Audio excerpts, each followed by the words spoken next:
So welcome everyone. My name is Brenna Davis, and I am the Director of Integral Ecology at the Ignatian Solidarity Network, which is a national network that does faith and justice programming in light of the Ignatian spirituality and the Jesuit martyrs of El Salvador. So very happy to be here with you today. And hi, everybody. I'm Sam King. I serve as the Ecology and Sustainability Coordinator for the Marist Brothers and the U.S. network of Marist schools. So it's been a gift to partner with Brenna. We first connected through a 6-week gratitude-based learning cycle through Anora, which is an ecological innovations lab grounded in gratitude-based learning. And that was the inspiration for this gathering today. And I'm really excited to participate in this offering with Brenna. Yeah, and just for a little more context, Anora Global is not a religious organization, but it was started by a Brophy Prep alumni. So Brophy Prep is a Jesuit high school in Phoenix, Arizona, and so Adam Fishman is the founder.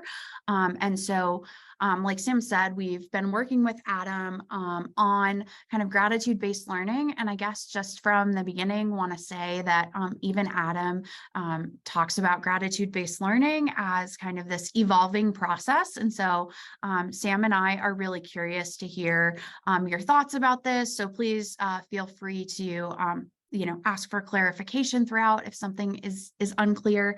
And then the other thing that I wanted to say, and Sister Mary, you kind of brought this up, but just for anyone who just joined, is Sam and I both work in the context of schools. I work very directly with Jesuit high schools. Sam works with Marist high schools. So a lot of our resources, or even when we're speaking out loud, we might say school a lot, and that's just out of habit, but please substitute in your own context. This can work at your parish, it can work at your university, it can work, in your family, maybe. So please feel free to sub that in. And this is a 2-part training series. And so the first part we're talking about today is a little bit of the why of gratitude-based learning and kind of the shift. So we're gonna get started now with an opening prayer. So I just invite you to ground yourself. And this is a picture of my cat, Fran. And so we're going to start with a prayer of gratitude in honor of the theme of this gathering. And for many of us who have read Laudato Si, right, that the Laudato Si means praised be to you, right? And so it's this great sense of gratitude and awe that we begin with. And especially in Ignatian spirituality with the Examen. And so I'm going to invite you we're going to just do a prayer of gratitude. This was a little moment where I looked over at my cat. I was sitting in my hammock, and it was just one of those tiny moments where I just felt deeply grateful to be alive and to have a relationship with this furry little animal. And so I know that we all have little moments, small and large, that we can connect with. So I invite you to close your eyes if that's comfortable for you.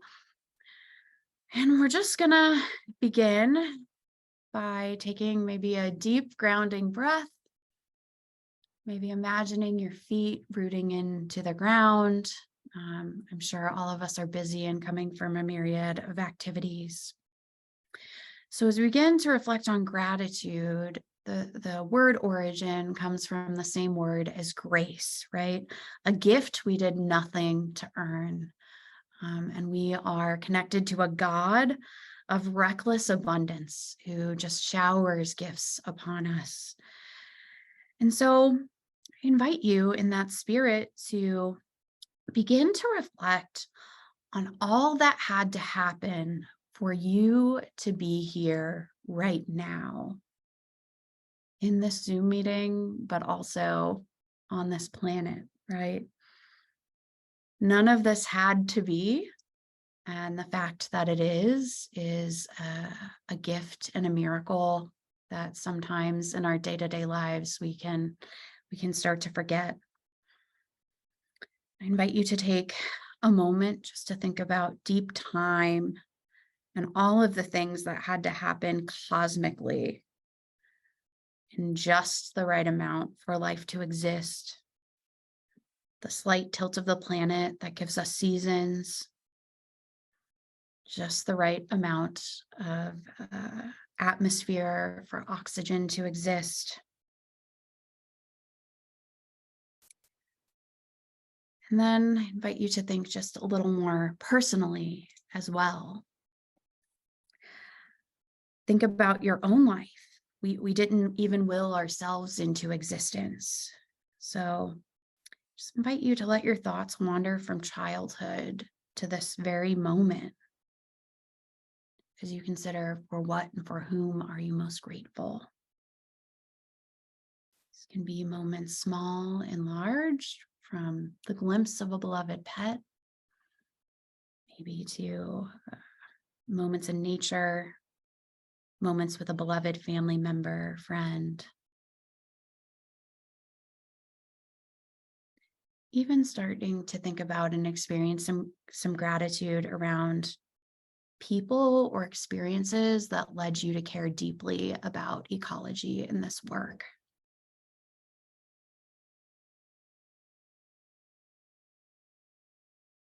Just going to take a minute and let images come to your mind like scenes from a movie.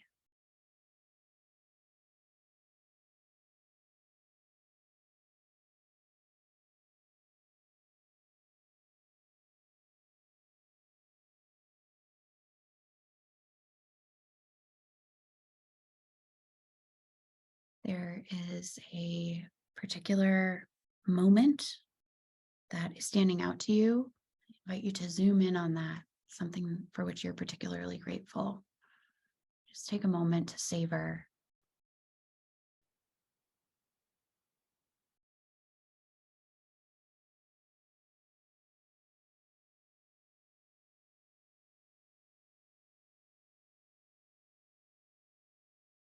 And as we close this prayer, I just invite you to express gratitude to God in whatever way is most comfortable to you for all of these gifts that you've had a moment to ponder.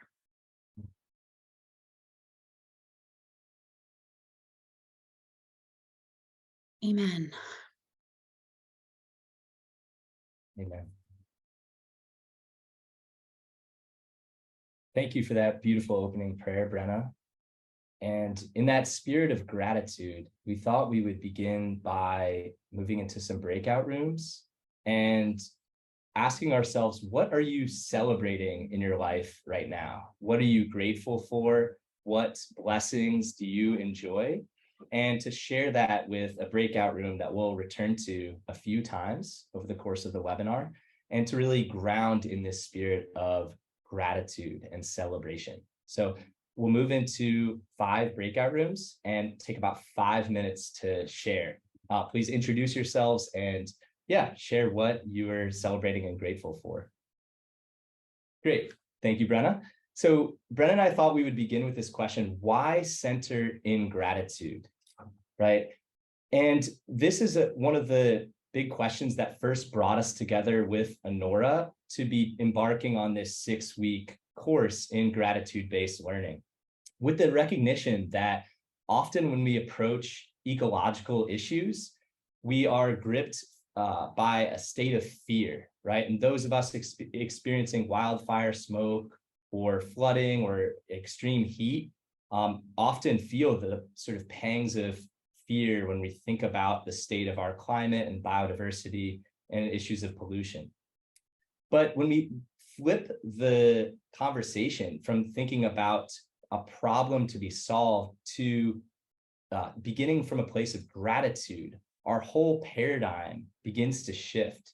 And we realize that we can approach our ecological action from a place of giftedness and expanding the blessings and the connections that we enjoy by virtue of being embedded in the web of life that we enjoy. And I'm reminded of a quote from Thomas Aquinas that the root of religious experience is gratitude, this supreme sense of gratitude, being blessed by our Creator to enjoy the various fruits of creation. And for those of us involved in schools, we can see our schools as places of encounter, places of relationship building, in which we are embedded in these concentric circles. And all of us involved in schools have many different blessings to be grateful for by virtue of being in these incredible learning communities. So gratitude-based learning is inviting us to shift from a problem and solution lens to a state of gratitude and deepening connectivity. So how do we get even more connected to our food, to our green spaces, to our energy, to the hands, to the beings that bring sustenance onto our plates, that bring clean water into our schools? And that's the sort of paradigm we're trying to bring forth in this webinar. Brenna? Yeah, and can you go to the next slide? Thanks, Sam. And so, I think that this might be relatable to people. How many people kind of have ever felt the sense of like, I'm a pretty positive person in my day-to-day life, but it's as soon as I enter the parish council meeting to talk about ecological issues, I'm like ready to fight. I'm in like a fight or flight stance sometimes, where I'm just like, okay, like I've got to advocate for these issues. This is really urgent. And so I don't know if other people find that relatable. Maybe it's just me, but so anyway, I think that this can really lead to a sense of isolation and overwhelm, right? And this idea that we individually with our actions need to save the world. And so, Adam actually had one of these experiences, the person who created gratitude-based learning, where he was just like, life became like this really hard calculation of like carbon emissions, right? Like I'm choosing this or that based upon like what is the least evil thing to do to the earth, right? And so we do have an individual role to play in this, but he had a friend, because he was being so scrupulous about this. And it really reminds me of St. Ignatius when he was in the cave and he was like not taking care of himself and not cutting his hair and his fingernails, right? And he was being so scrupulous that he was actually paralyzed, right? And so his friend asked him, like, Adam, what if we led with love instead of fear? What would you do for ecological action if you weren't coming from this place of just like this pure hard calculation or this sense of like just overwhelm? And so from that, we can go to the next slide. Thank you, Sam. And so, what Adam really realized was also like that felt good, like on an individual level, right? It feels better when we're not kind of in this fight or flight mode, part of our brain. But then there's also science to back this up, right? And so research has showed that leading with problems and kind of this problem-based or kind of scarcity mindset really limits our brain activity and really doesn't allow us to access the empathetic or creative part of our brain. And so that's kind of the left side brain scan. Like that's the part of the brain that is activated, especially where the red is. And so this shift into gratitude, actually, when we're in more of a gratitude and like a flow state, we're able to access like a vast swaths of our brain, and specifically these areas that are focused on kind of like gratitude and positivity. And so we can kind of see, think, and feel and act more broadly. So, kind of coming from this problem-solving mindset can sometimes really limit us. And next slide, Sam. And so I think that Father Greg Boyle says it best, again, just to connect it back to kind of our faith. Our choice is always the same: save the world or savor it. And I vote for savoring it. And just because everything is about something else, if you savor the world, somehow, go figure, it's getting saved. And so I think that a lot of us who are doing ecological work, again, because of the urgency, because of what we're seeing, right, we can really feel the sense of like, Jesus came to save the world, but like now I have to do it again, right? And so we're going to get really practical, and this is not going to be just like touchy-feely, but it is really the spirit with which we enter this work really does matter, and it really does change the outcomes. Next slide, Sam. Thanks. And so just briefly, I'm going to talk about the case study where gratitude-based learning started. And then after this, there'll be a little time for questions. And then we're going to really shift into some action planning and group conversation. So this will be very interactive. So these are pictures from Brophy Prep in Phoenix, Arizona, where Adam graduated. He graduated in 2010, and his classmate Cooper Davis also graduated that year. And Cooper is currently teaching at the school. And so basically, Adam and Cooper started doing some gratitude-based work with students in Cooper's club that eventually turned into a class. And so the one case study that I really want to focus on from Brophy Prep, because in the last 4 years, they've installed solar panels. They've totally changed their food waste system in the cafeteria. And they've also done really important advocacy around Oak Flat, the sacred land of the Apache people in Arizona that's threatened by copper mining.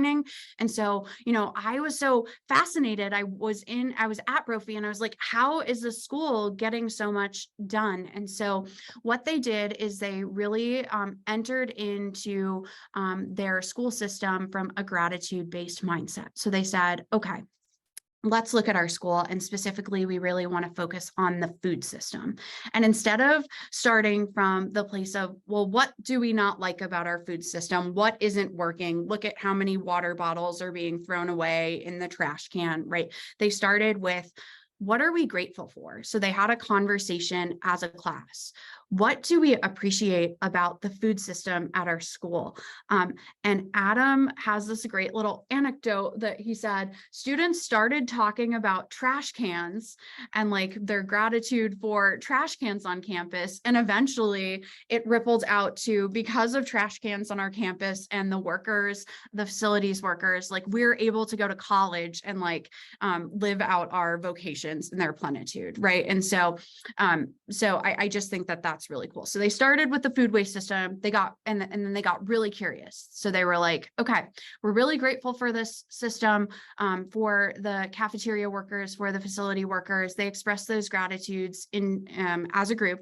Then they actually went and got curious and had a curiosity conversation with the cafeteria workers. So instead of going in and saying, we want compost, we demand compost, let's do that right now, they started by going and expressing those gratitudes authentically. It wasn't just like platitudes, authentic gratitude to the cafeteria workers. And they said, these are all the things that we talk about. And then they got curious and they said, what is it like to be you? What is it like to work in the cafeteria at Brophy Prep? Like, what are good things about it? Like, what do you enjoy? What are you grateful for? And they just it was like, I kind of imagine it was kind of like when we go on immersion trips with our students, we're so fascinated by the people that we meet and we want to hear their stories. But sometimes we don't have that same reverence for the people that are on our campuses that we work with. And so the students just went and had this conversation. And then from there, they moved forward after kind of hearing about this experience and started to innovate and started to think about okay, in light of what the cafeteria workers were saying, and in light of our experience, these are some things that we think we could do together that would improve, it just better improve the system that we already have, that we're already grateful for. And so you can see in this picture in the middle, they started to implement a composting system and a food waste system. And another ripple effect of that was then they got really curious and they were like, I wonder what other schools are doing. So they didn't just stay inside of their school. They went to Arizona State University. They were like, hey, we hear you have composting. What's going on there? And they had another curiosity conversation. And so through that, they were able to change the food system in their cafeteria in a way that just from the way that it was described, that felt like kind of this really integral and whole change that was able to happen. So it wasn't like my experience sometime of my parish of me going into the meeting and being like, I demand that we do this, right? It was really this encounter-based process that allowed them to go through this process and then to circle back with the workers. So they realized, Adam talked about the screws. So they got these new these new bins for their food system. And they realized through circling back with the facilities workers and the cafeteria workers that there are screws on the inside of the bins. And sometimes they rip the trash bags when the facilities workers are taking them out. And that makes their life harder, right? And so then it was this ongoing conversation of like, how do we change the screws so that your life can be a little easier? And so I just share this case study as like a really hopefully concrete example of kind of how this has shifted kind of the relationship and the energy around doing ecological projects on their campus, because now they have these really good relationships. And so then they focused on another system and they're really close with their facilities director, right? And so it just keeps going. So yeah, I wanted to stop there just for a second to see if anybody has any questions before we kind of go into kind of the experiential piece of things. Because again, this is Sam and my first attempt at explaining this to other people. And so we want to make sure it's clear. Yeah, and that it feels helpful.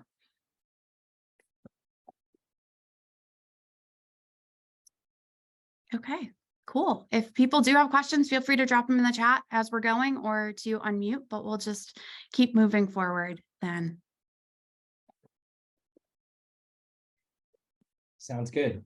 Thank you, Brenna. So a general gratitude-based roadmap for ecological work really starts with a focus on one particular system at our school, right? So in a particular cycle of a gratitude-based learning intervention, it's difficult to do everything at once. So we would encourage folks to focus on one system. It could be energy, it could be green spaces, could be food, could be waste, right?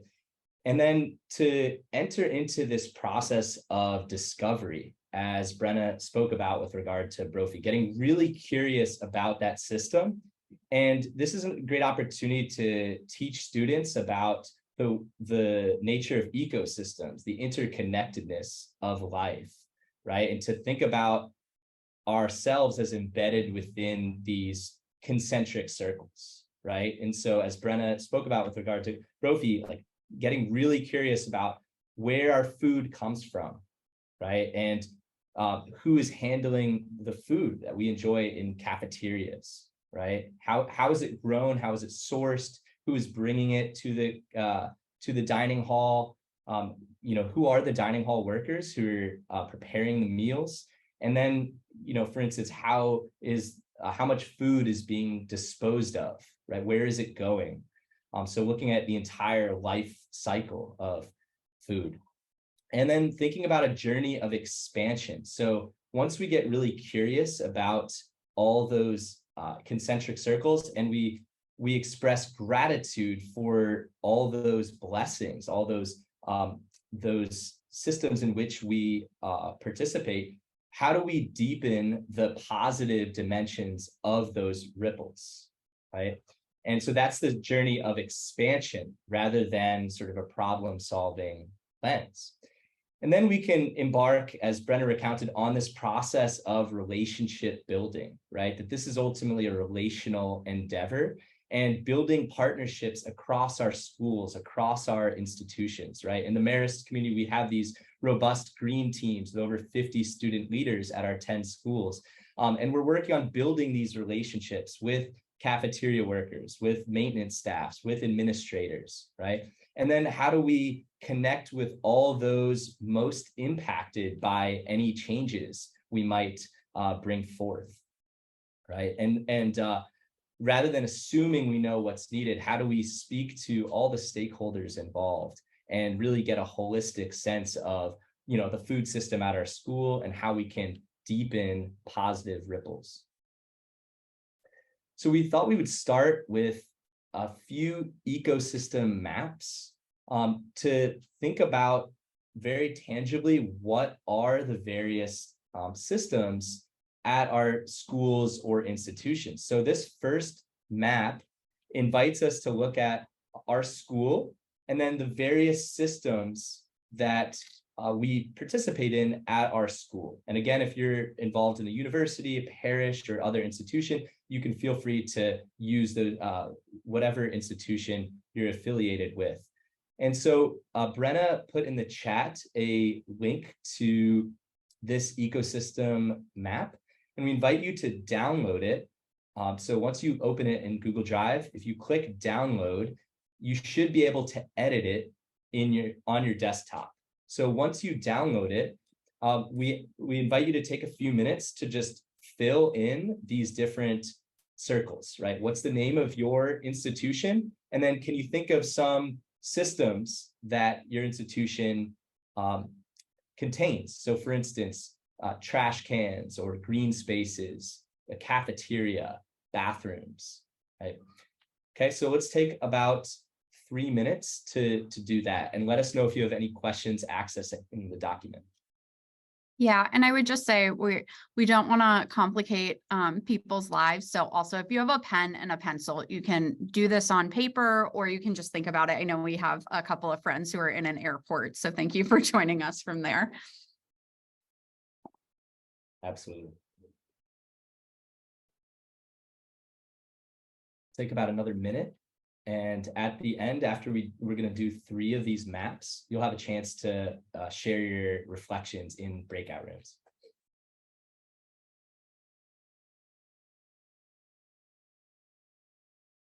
Okay, I think we're hopefully ready to move on to our next ecosystem map. And this one is focused on the positive ripple effects of one of these systems, right? So say we want to focus on waste at our school, right? You can write in the green circle your school name. In the blue system, in the blue bubble would be waste at your school. And then each yellow circle represents a positive ripple associated with waste. So the first might be the opportunity to have a clean campus, right? The second positive ripple might be the employment opportunity it provides for maintenance workers at our school.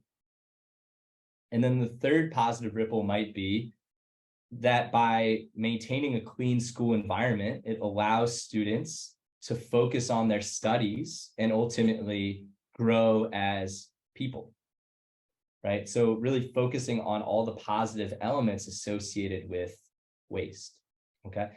So let's take about 3 minutes again to go back to that document, and you should be able to edit it on the downloaded PDF, or as Brenna said, you could also feel free to handwrite this diagram. And again, I just want to reiterate the reason that we're focusing on kind of one system is because I think the temptation, especially in ecological work, is like we have to do it all, and we have to do it all right now and at once. And we're practicing discernment here of like, okay, what am I feeling called right now in my institution to address? So I just invite you to also think about kind of like your personal call and your personal interest, right? Because if we're all doing this, then we'll hit all the systems we need to hit. So exactly. Okay, I think we're going to move on to our third ecosystem map. And this one has our school or institution name, a particular system in that school. So feel free to continue the system that you were focusing on in your last map, and all the beings who are impacted by this system. And this is an opportunity for us to be thinking ecologically about the more than human community of life, which includes people and the more than human community. So for instance, in some of our Marist schools, we've been planting pollinator gardens at our schools, and that, impacts maintenance workers who are tending and stewarding these pollinator gardens, as well as our school green teams who are planting them and kind of creating ideas for instance, a prayer garden with native pollinator plants. Also the insects and butterflies who are benefited from the presence of pollinators at our schools. So thinking expansively about all those impacted by these systems. Okay, so let's take about 3 minutes again to edit this part of the diagram. And then we'll have a chance to reflect on these figures in our small groups. So we'll bring it back together, and we're going to put you back into breakout rooms, and we ask that you reflect together on how it felt to do this exercise, right? What was your experience like focusing on these positive ripples of these various systems at your school? Did you have any new curiosity, or did you learn anything new about the ripple effects of these various systems at your school or institution? And then do you have any thoughts on how you might use these ecosystem maps at your school or your parish or institution? And we're happy to put these questions in the chat as well as we move into breakout rooms. Brenna, do you have anything you'd like to add? Nope, just, yeah, what's coming up for you? And the questions should be in the chat to everyone. I have learned recently that Zoom deletes the questions when you go into your breakout rooms. So I apologize for that, but it's really just like, what are you noticing? What's coming up for you? Mm-hmm. All right, welcome back, everyone. Hope you enjoyed your conversations. Sam and I just wanted to open it up for a few minutes, just in terms of the large group, kind of what is coming up for you, what is resonating from this process, what would you add, or is there anything that's confusing, or yeah, that you need a little more clarity? But yeah, what's coming up? What are themes or questions?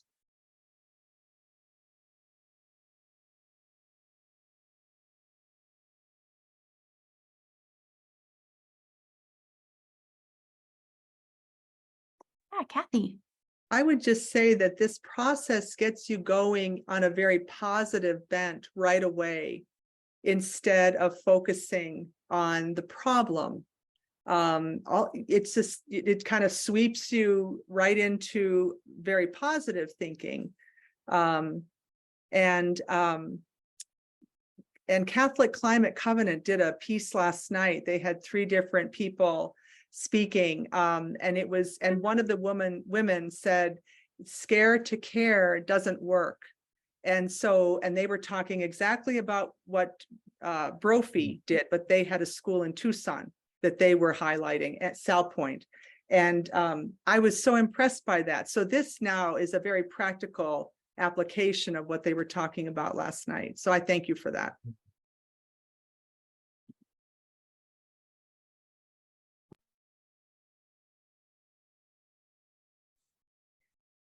Any other thoughts or questions, or maybe, yeah, pushback?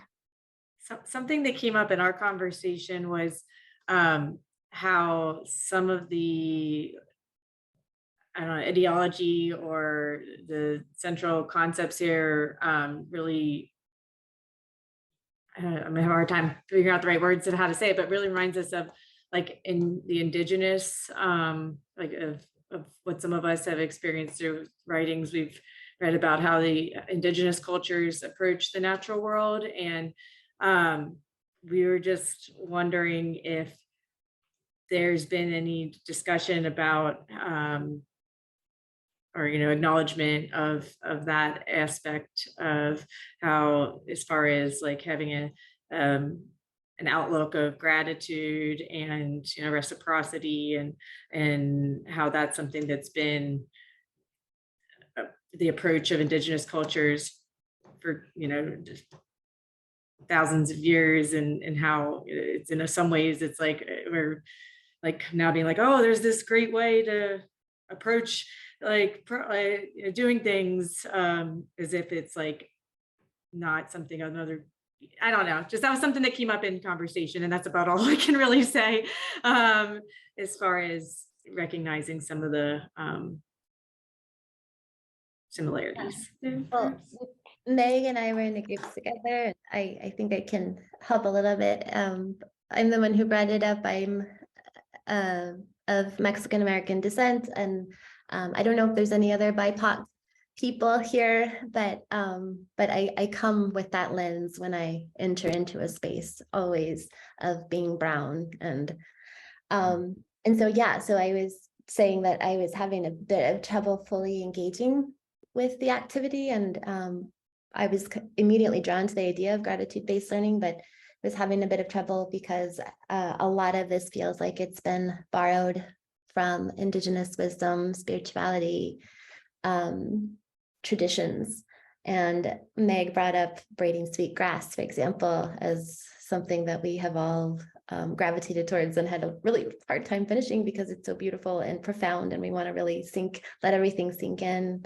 I thought of Richard Wagamese too, who's a Canadian writer.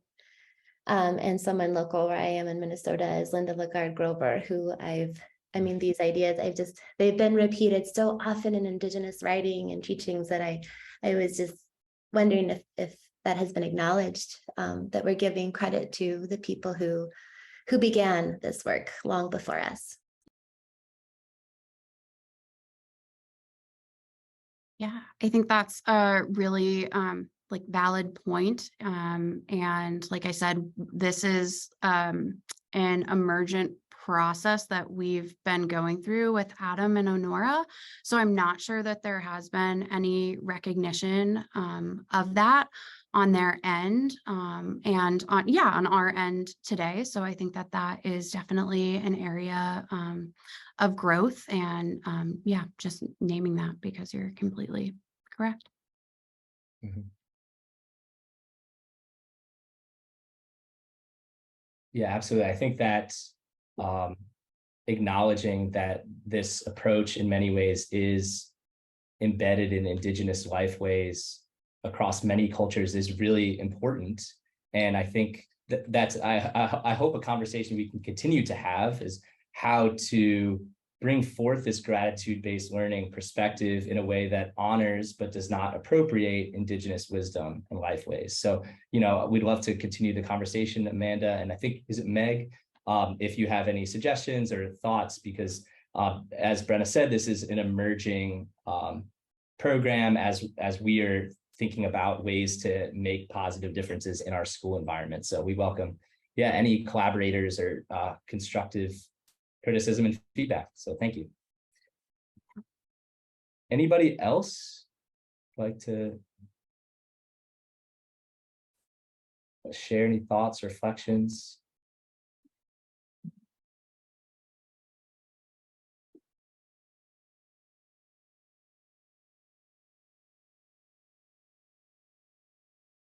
Okay, if anything else comes up, please let us know. And again, this is an ongoing conversation.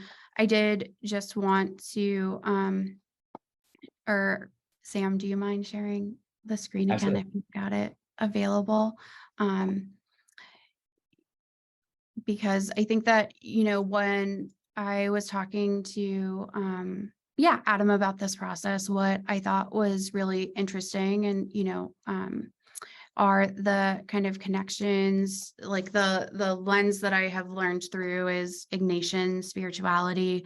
And so, that sense of gratitude of, Eucharist, of Thanksgiving, centering our lives in that from like a Christian Catholic perspective.